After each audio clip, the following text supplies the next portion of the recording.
Good morning and welcome to another Wine Steward video.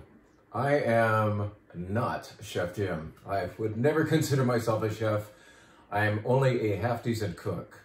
But what I've learned in my few years of standing before a stove is that people are most happy with fewer attempts of mine. In other words, make just a few things right. And bring them to all the parties, and when people come over, do those things. And, you know, maybe have like 5 different things in your repertoire that you're pretty damn good at and consistently good at. And that's my trick. One of those 5 things is this right here. This is called Tortilla Española. When I first went to Spain in 2005, I came back looking for recipes for this and found too many.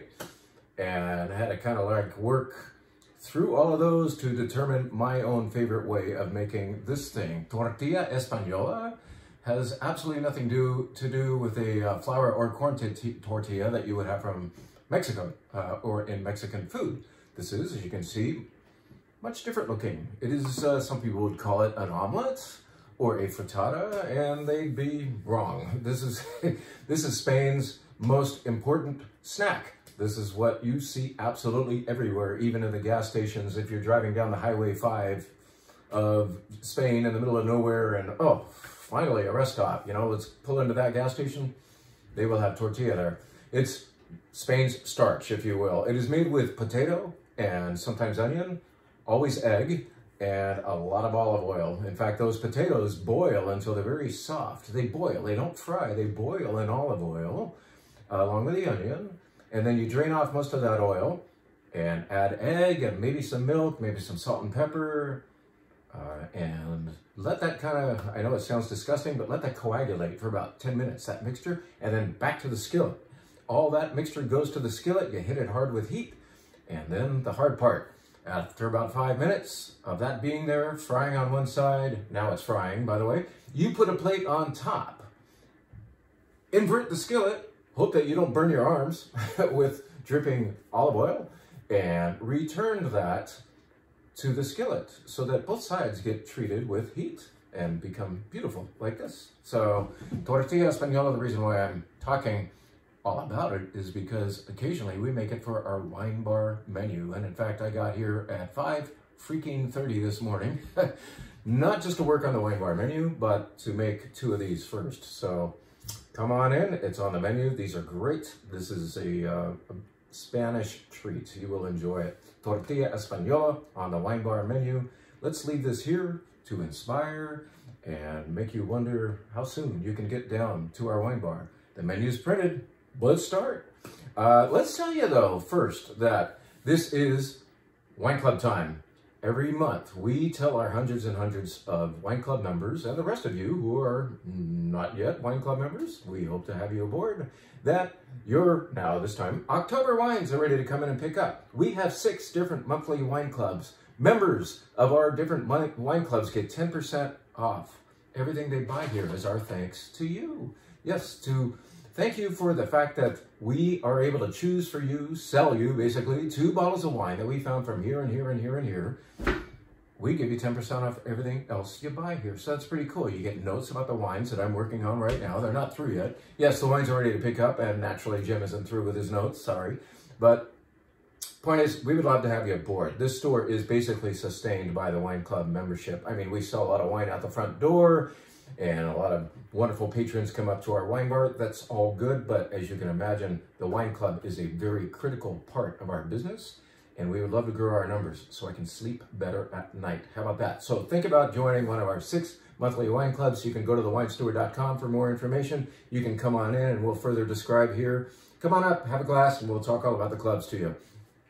And you can have a slice of tortilla.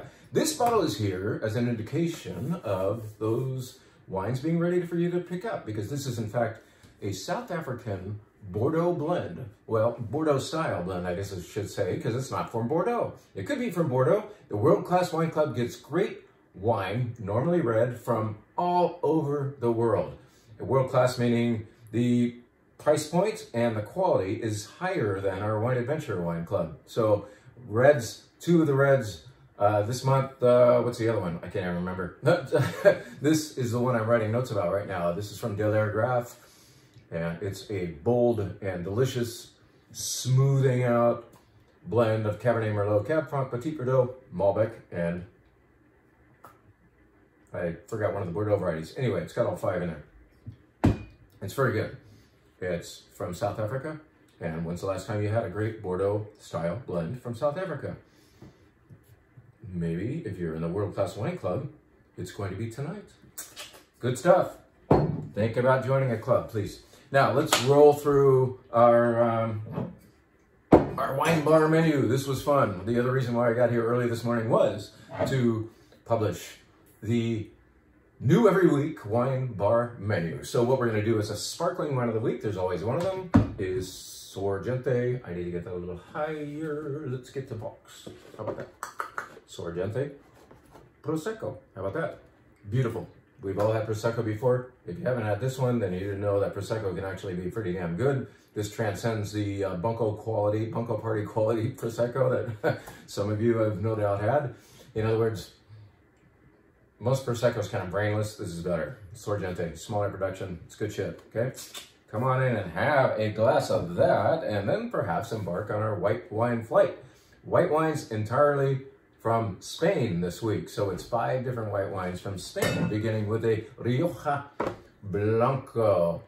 I was just realizing, man, I miss Rioja. I got to spend 3 days there a few weeks ago and should have done a couple of weeks. I should still be there. Rioja, love Rioja. Love the idea, love the scenery, love the idea of the wines, I should say. The people were wonderful to us. And anyway, this is just my nostalgic return to Rioja, one way or the other, through a bottle this time. So this is going to be made out of Viura. Viura is the main white grape. Viura, V-I-U-R-A, and Macabeo. Actually, it's not Macabeo, it's Malvasia. Viura is Macabeo. Did you know that? 2 names for one grape. Happens all the time. At any rate, this is Ostatu, is the producer. They're in Rioja Alavesa, and it's good stuff. White Rioja. If you haven't had the white stuff, try this one, okay? Good, good, good. Now we're going to go to a wine that is slightly pétillant. And in fact, they use pétillant as part of its name. So this is a producer called Avino. We're taking you to northeastern Spain, near Barcelona. And this is going to be from the Penedès wine region, near Barcelona. Made of Muscat de Frontignan and Macabeo. There that name is again. And Xarel·lo. Those last 2 are used in cava all the time. But the Muscat de Frontignan thing is kind of cool. This is pétillant, and they even use that name there on the label. Pétillant means it is slightly fizzy, and I just can't keep away from this wine glass any longer. Perhaps you can see that. This would be remarkably good with a tortilla, by the way. It's dry, but it's aromatic because of that muscat component. Oh, fragrant, fragrant, fragrant. And that CO2 in there is just lifting that fragrance more energetically to my nose. 10.5% alcohol too, so you can really get highly involved with this beautiful wine from the Penedès near Barcelona. Next white wine on the white wine flight. We're going to go a little south of Barcelona now, south and west, to an area called Montsant. We haven't called Montsant the donut hole. The donut around the donut hole of Priorat. So Priorat and Montsant are adjacent. Montsant virtually surrounds Priorat. This is going to be made of Garnacha Blanca and Macabeo. There it is again. Macabeo, Macabeo. Happens in the first 3 wines, but you know, regardless of what we're calling it. Octubre. Octubre is a great name for this time of the year. It is this time of the year. This is October. It's a white wine called October, and apparently this is what the people who make it will drink when they are all through with harvest. It's kind of like their celebration. Let's drink some Octubre. And I shall. Wow. This smells bigger. Now, of course, there's no bubbles this time around.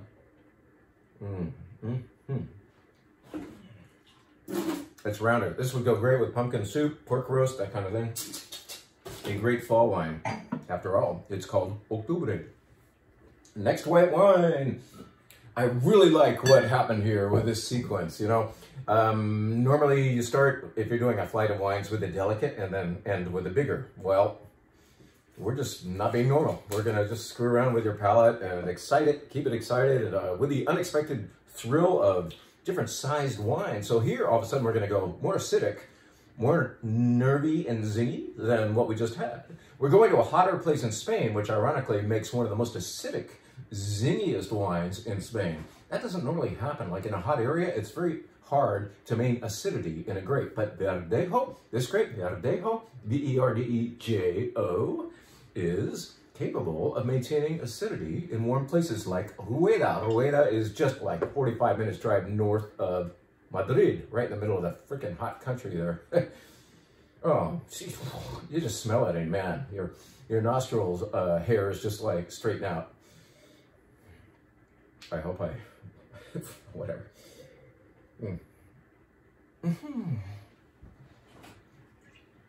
Man, no wonder they drink this on super hot summer days in Madrid. I mean, it is relief. It's delicious wine. Casamaro just got here. We've carried Verdejo before, but never this particular one. So welcome aboard, Casamaro. Finally, on the wine bar flight, I told you we were going to play around with textures, sizes of the wines. So we're coming back to another pétillant wine. In fact, remember, pétillant means a little fizzy, not as bubbly as champagne. That's why you can have a screw cap on it instead of a wired-on cap or cork. This is Spain's, you could say, kind of best-known pétillant wine. This is Chacolina from near San Sebastian. In fact, the vineyard actually looks down on the beautiful city of San Sebastian and the Bay of Biscay. Amestoy, we have, I say that really fast because I don't know if I'm saying it right. I don't speak Basque. That's a Basque term. It's made of Andaribi Zuri, that's the name of the grape, and a little bit of Andaribi Belza. That's a lot of useless information. But those are the two grapes involved in Chacolina, typically, and that's what's happening here in Amestoy. Amestoy. I don't want the Basques to be angry. What? I'm swirling wine around a little too vigorously because I was just in San Sebastian. They were serving this very wine to me by the glass in the different pinchos bars. It was fun. Can you tell that I miss Spain?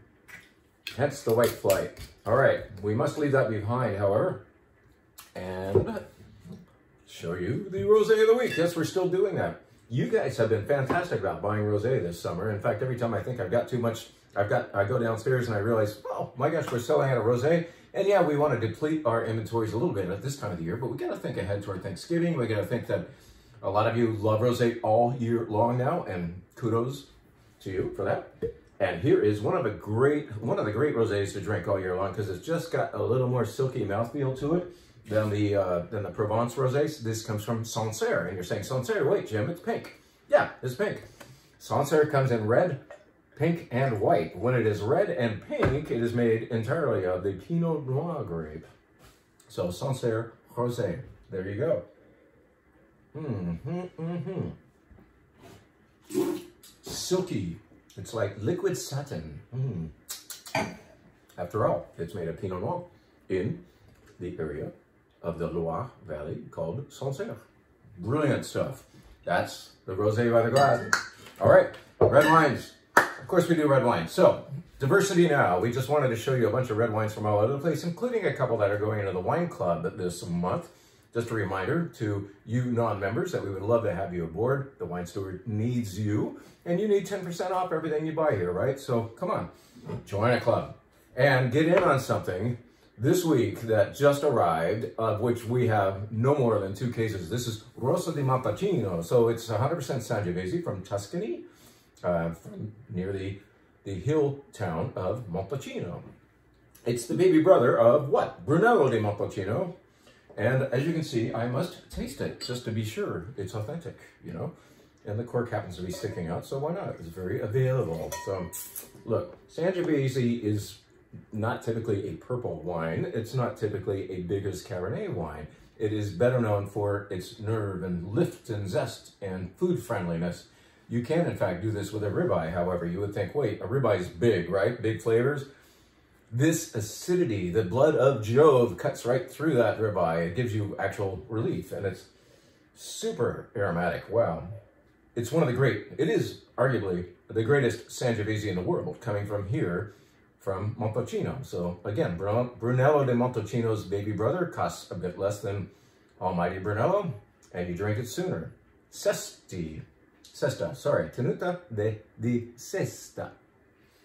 Nice stuff. That's a great way to start. I'm just going to save that. The next wine is Unexpected. Well, yes, that's what it's called. Unexpected Garnacha. It's called Unexpected because people didn't really even know that some of these vines were here. They unexpectedly tripped over them. And it turns out those vines had been there for over 100 years, but they had been neglected for decades. And somebody went in and pruned them back and got them shipshape again. And now those old vines are producing some marvelous Garnacha. So this is Garnacha grown in the Aragon area. So near Cariñena. I mean, if that's all Greek to you, it should be Spanish to you. But this is north and east of Madrid, okay? So just think of that. Madrid's right in the middle. This is over there. We're over there. I don't know how that's working on the camera. Anyway, Unexpected Garnacha, fun stuff, really fun. If you're still barbecuing at this time of the year, do the unexpected with it. All right, so here is Garzón. It sounds like it's from Spain, right? No, it's from Uruguay. Garzón is a producer of fantastic Tannat, the Tannat grape, of course, from the south of France. Well, maybe not, of course, maybe you've never heard of it, but it originally came from the south of France. And now these guys, Garzón, make a fantastic one. What surprises us is they also make a fantastic Cabernet Franc. And this is, in fact, in the Wine Adventure Wine Club this month. And you can preview it by tasting it on the flight. How about that? Really nice Cab Franc. Next up, Merlot. Don't run away. It's Merlot. It's effing Merlot, yes.